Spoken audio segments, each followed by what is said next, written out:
আসসালামু আলাইকুম। একথা সত্য যে কৃষি আমাদের অর্থনীতির প্রধান চালিকা শক্তি। বাংলাদেশে প্রায় ৯০,০০০-এর উপরে ছোট ছোট গ্রাম রয়েছে। গ্রামের প্রায় ৫০% মানুষ কৃষি নির্ভর বা কোনো না কোনোভাবে কৃষিকাজের সাথে জড়িত। যারা কৃষিকাজ করেন বা জমিতে ফসল উৎপাদন করেন তারা ভালোভাবেই জানেন যে জমির চারপাশ দিয়ে ঘেরা না থাকলে ছেড়ে দেওয়া গরু ছাগলের উপদ্রব শুধু ফসলই নষ্ট করে না, বরং আমাদের স্বপ্নের উৎপাদনকেও ব্যাপকভাবে বাধাগ্রস্ত করে। বিশেষ করে এই সময় ধান কাটামারি শেষ হয়ে গেছে, মানে চারপাশের জমিগুলোতে তেমন কোনো চাষাবাদ নাই, চারদিকে একদম ফাঁকা হয়ে পড়ে আছে। এমন অবস্থায় বেশিরভাগ সময়ই সবাই গরু ছাগল বাইরে ছেড়ে দিয়ে রাখে। যদিও আমাদের এই ঘাসের জমিটার চারপাশে নেট জাল দিয়ে ঘেরা ছিল, কিন্তু সেই নেট জালগুলো ছিল বড় ফাঁসের। এক বছর হতে না হতেই একেবারে নষ্ট হয়ে গেছে। আগে এই নেট জালগুলো মাছ চাষের জন্য বেশি ব্যবহার করা হতো। এগুলো মোটামুটি দীর্ঘদিন লাস্টিং করে, সহজে ছিঁড়ে বা পচে যায় না। তাই দিন দিন বিভিন্ন কাজের জন্য এগুলোর বহুমুখী ব্যবহার বৃদ্ধি পাচ্ছে। এতদিন আমি জানতামই না যে এখন জমি ঘেরার জন্য ছোট সাইজের বা খাটো সাইজের এরকম নেট জালগুলো পাওয়া যায়। যাই হোক, নেট জাল খুঁটিনাটি সবকিছুই নিয়ে আসছি।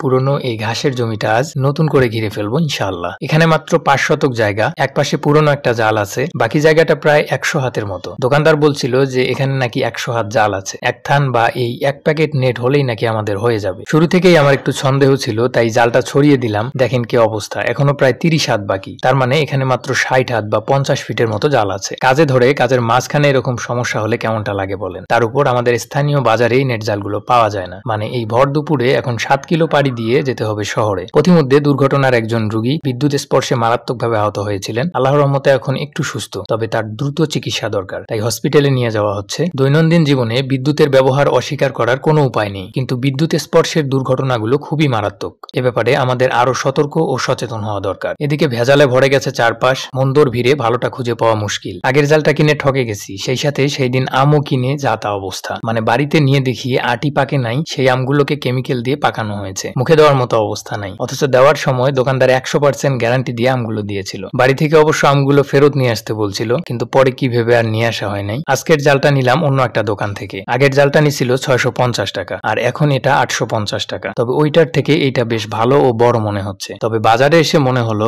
আম আর নেট জালটা ফেরত আনার দরকার ছিল, কারণ অসাধু ব্যবসায়ীদের ছেড়ে দিলে তারা সুযোগ পেয়ে আরো বেশি মানুষকে ঠকানোর চেষ্টা করে। আমরা এগুলোকে জিয়ে তার বলি। সুতার পরিবর্তে জালের দুই পাশ দিয়ে এবার এই গুনা বা জিয়ে তারগুলো ব্যবহার করলাম। ঘাসবাড়ির আশপাশ দিয়ে হাঁটাচলা করার জায়গাগুলো বিভিন্ন আগাছা বা ঘাসপালা দিয়ে একেবারেই ভরে গেছে। বৃষ্টির সময় এই আগাছাগুলো কল্পনার থেকেও বেশি বৃদ্ধি পায়। কিছু ঝোপঝাড় কেটে দিয়ে জায়গাটাকে পরিষ্কার করার চেষ্টা করলাম। নতুন জালটাও পুরোপুরি ১০০ হাত না, তবে এটা ১০০ ফিট হবে, তাই হাতের হিসেবে ৫ থেকে ৬ হাত কম হয়েছে। এই পাশে এই পুরনো জালটা না থাকলে দুইটা মিলে প্রায় ১৫০ ফিট জালেই এখানে খেপে যেত। কিন্তু এখানে যেহেতু এই পুরনো জালটা আছে, তাই নতুন জাল থেকে অতিরিক্ত জালটা কেটে ফেললাম। দুইটা জাল বাবদ মোট ১৫০০ টাকা। জিয়ে তার, বাঁশ, খুঁটিনাটি ইত্যাদি সবকিছু মিলে প্রায় ২০০০ টাকা খরচ হলো এভাবে এই ঘাসবাড়িটাকে ঘিরে ফেলতে। ফাঁসওয়ালা জালগুলোতে এত টাকা খরচ হতো না, কিন্তু এটা ফাঁসওয়ালা জালগুলোর থেকেও অনেক বেশি শক্তিশালী ও স্থায়ী হবে ইনশাআল্লাহ। তো বন্ধুরা, আমি আমার ব্যক্তিগত আবেগ, অনুভূতি ও অভিজ্ঞতার গল্পগুলো এই চ্যানেলের মাধ্যমে আপনাদের সামনে ধারাবাহিকভাবে উপস্থাপন করার চেষ্টা করি। আমাদের ভিডিওগুলো ভালো লাগলে লাইক, কমেন্ট ও শেয়ার করে পরিচিতদের দেখার সুযোগ করে দিন। সেই সাথে ফলো বা সাবস্ক্রাইব করে আমাদের ছোট্ট পরিবারের সাথে যুক্ত হওয়ার আমন্ত্রণ রইল। ভালো থাকুন, সুস্থ থাকুন।